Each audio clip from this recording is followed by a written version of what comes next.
and this is the quarterly health and safety performance report referred by Audit and Risk. So if I can ask Oliver to come to the end of the table. And Oliver, this should be reasonably straightforward, but if you'd like to give us an introduction, and then we'll open it up for questions and comments following that. Will do. Thank you, Mayor Phil. Councillors, so this update forms part of your due diligence duties under the Health and Safety at Work Act, and it basically gives you a snapshot of Council's performance over the last quarter when it comes to health and safety. I'll take the report on read, but I wanted to draw particular attention to one of the particular critical risks for Council. A reminder, a critical risk is something which has the potential to end in a fatality, so it is one of the serious more serious risks that our people face, and it's the issue of violence. We are still seeing sort of our numbers in terms of violence reported by our staff in terms of threatening behaviour, abuse, verbal abuse, physical, and in some cases some actual physical assaults, which has been coming through the system. So just to let you know that whilst the figures are still sort of quite high, they do fluctuate quite dramatically sort of quarter on quarter. But I wanted to give you a bit of an assurance as to what we and the ELT sort of are doing as an organisation to respond to that. We actually have plans at the moment to outline a zero tolerance approach to all our staff and to all of our customers at Council when it comes to violence, very clearly setting a line that we will not accept any behaviour or unreasonable behaviour towards our staff in the conduct of their duties. It is thought that this will empower our people to actually say no. There's a lot of our people who feel that they have to put up with this sort of behaviour as part of their role, and what we're trying to do is to empower them to say, look, this is not part of your role. It should be reported up the line so that we can see this and we can deal with it. As part of that, we've also updated a lot of the training that our staff get, particularly in customer-facing roles, so they are better equipped to deal with these sort of situations. In particular, we're looking at de-escalation training, which allows them to, through use of body language and tone, voice, be able to deactivate some of those situations, just to prevent that escalation. The physical side of it is also important. So our corporate property team have been working with us to look at the design elements of how we design our customer service centres. A lot of you will have heard me say in the past that we don't necessarily want to turn our customer centres into perspex labyrinths. That's certainly not what we want to see in Auckland. But I think it's something that we can look at through some smart sort of design improvements, and we're currently looking at that. And that also includes things like safe havens, so places of safety where people can retreat to if there is a fight in the library, or for example, a library or a leisure centre, anywhere that it could be. And obviously, from our point of view, trying to understand sort of some of the flashpoints better for our people so that we can support them when they do this. So that I just wanted to bring that to your attention. The other area of the report that I've included, and it's slightly more lengthier than usual, is I wanted to give you an update, particularly on the framework, because this is something that we have been working very hard on as a response to the Health and Safety at Work Act and the legislation change of last year. One of the key things under the Act, and one of the things that WorkSafe are looking for organisations to do, is to really pick up on the safety leadership elements. And as such, I think it's a really good example for us as an organisation, and we're one of the very few councils out there where we've actually had the Mayor and the Chief Exec both sign the policy statement for health and safety, which demonstrates a clear commitment from the organisation, which I think is a very, very powerful statement and should not be underlined. The policy as well is very different to what you've probably seen in other organisations. It doesn't sit there and quote the law, because what we don't want to do is go through a compliance approach to health and safety. We want something that is felt, something that means something to our people, and we feel that this policy approach or this statement approach actually clearly communicates what we expect from our people. Some of the clear behaviours, such as being open and honest, working with others, communicating clearly, and most importantly, trusting your instincts. If something doesn't feel safe, then it probably isn't, so don't do it. We're all born with an innate sense of common sense, and we shouldn't be ignoring those little voices. So that's the report. I'm quite happy to take questions. Thank you very much, Oliver, and thank you for your obvious passion for your responsibilities in this area. I will move the recommendations. Councillor Desley Simpson signalled that she'd like to second that, and we'll open that up for questions. Councillor Casey. Ollie, can you just remind us, after dog animal management staff being verbally and abused and bitten by dogs. What's the next up there for in terms of violence? What other staff are in the front line? At the moment, it's typically the customer-facing roles, such as our service centres. Our libraries, in particular, seem to see a lot of verbal and violent abuse, and not necessarily hurled at them, but stuff that comes into our library. So we deal with a lot of domestic violence and fights that happen in our libraries. A lot of youth-on-youth antisocial behaviour, and in many cases, they are there. They have to respond to it. So that's the kind of areas where we're seeing it. Our leisure centres as well, we're seeing a lot of it. So really, anywhere where we're inviting the community into our areas. Are there any hotspots for violence that you've kind of identified? Yes, we have identified quite a few. The Central Library is a particular hotspot of ours. We're currently trialling a security enhancement program down there as a result of that.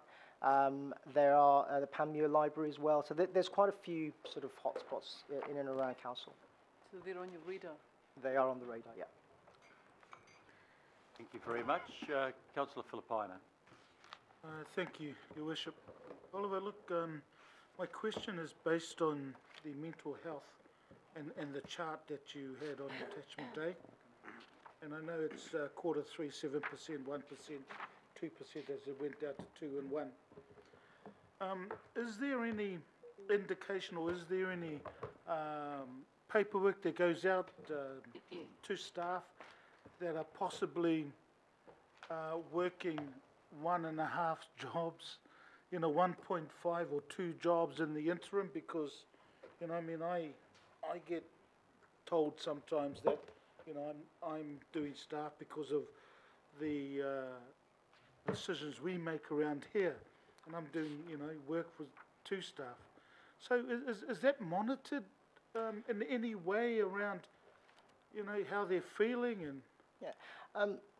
Not proactively in terms of us pushing out information like that. We do a regular survey, normally yearly. We haven't run it for this year, but we'll be bringing that into the new wellbeing strategy, where we do a survey, and it includes indicators like mental health, stress, and all those elements. Under the new wellbeing strategy that was agreed at ELT a few weeks back, one of the elements that we will be introducing is also a stress assessment tool, so that people themselves can actually go through and identify the areas of stress. Because what we actually find is that stress is actually made up of many different components. Some of them are work-led, like demands, control that you have under your job, relationships at work, and the mastery that you have in your role, but others are brought into work, and it's very difficult to try and separate the two. So we don't do anything very proactively in that space at the moment. We will be moving to a much more proactive stance on mental health, and we will be launching a mental health approach and campaign to that. And through Your Worship, just one supplementary question. So, the Health and Safety Performance Report, that includes CCOs? It doesn't, no. This is just Auckland Council. So, Your Worship, what happens in regards to that? That they have their own Health and Safety Performance Report that they come back to us? Okay. Yep. I can answer that. Yep. The CCOs are in their own right a PCBU. Whilst they are obviously part of the wider family, they all have their own health and safety managers and processes. They have the same reporting mechanisms up to their boards, and that's something that Audit and Risk Committee also get visibility of on a rotational basis. Okay. So Your Worship, question to you. Sorry. So, look, what happens in regards to that? Whether the trends that Oliver's just identified in this particular agenda item, is that also brought to the attention of the Audit and Risk Committee from the CCOs? Okay. Yep. Thank you. Is there anything further you wanted to comment on that, Oliver? Right. Are there any comments around the table? Sorry, just a quick Just a question. Yeah. John No, it was Watson. just came out of that question to do with that survey that was done. I thought it was longer than a year ago, but maybe it was 2016, which showed that really concerning stat for mental well-being. I think it was something like 20% from memory, very high. So that same, 2016, 2017, 2018. So that same survey is not going out again this year, or hasn't gone out again It will be going out this year. this year, 2018. Yes. So that's like two years. 2 years. Yeah, okay. Yeah, I guess, you know, given what was revealed and, you know, those statistics, and certainly a number of councillors commented on that was really concerning. I would suggest that a 2-year gap is not really ideal, given what that was revealing about our staff's mental well-being. And I know that there are many jobs within the council, but a lot of them, you know, the workers of a you know, a clerical, sedentary nature, where it is, if there is going to be health and safety, it's going to be more mental health. So that's the lion's share of the workforce. So when will that same survey, or exactly the same? Yeah, it's a standard sort of wellness sort of survey. They're all standard to the Copenhagen standard, for example. Okay, so when are those results coming to us then, Ollie? It depends when the actual survey hits. So at the moment we are looking to perhaps run the survey around the end of October. So it'll probably come to you November, December, whenever the next governing body meeting is after that. All right. So I'll just finish up by saying, you know, in terms of the, you know, the policy there and the responsibilities of governing body, you know, carrying ultimate responsibility. I'm just signalling a bit of a concern with that significant a gap in time for something that has already been highlighted as an issue for the Auckland Council. Yep. No, fair point. Councillor Penny-Hulse. So just following on from that, we did have the survey, we did have some worrying results. I wanted to comment, Mr Mayor, and acknowledge our Chief Executive, the ELT and our Health and Safety team for the response to that survey, and I'm personally aware of some of the networks that have been set up. We've got our LGBTI group, we've got women of colour. There's a real sense of support within this organisation to deal with exactly those issues that were raised, and I want to cheer that on. I am, however, aware that there, within the intranet, comments of a fairly negative nature about the setting up of a Women for Colour network, and I'm just hoping that we manage that within our organisation. Our organisation is reflective of, you know, the general Auckland community, and people still fail to understand why we need some of these support networks. So I just cheer on our leadership, our ELT and our wellbeing team to support most strongly these networks. We can only be healthy and look after people's wellbeing when they bring their authentic self to work. So, Mr Mayor, I think your leadership in parallel with our Chief Executive is what can actually start to turn this around. Thank you. Thank you, Councillor Hulse. Councillor Hills.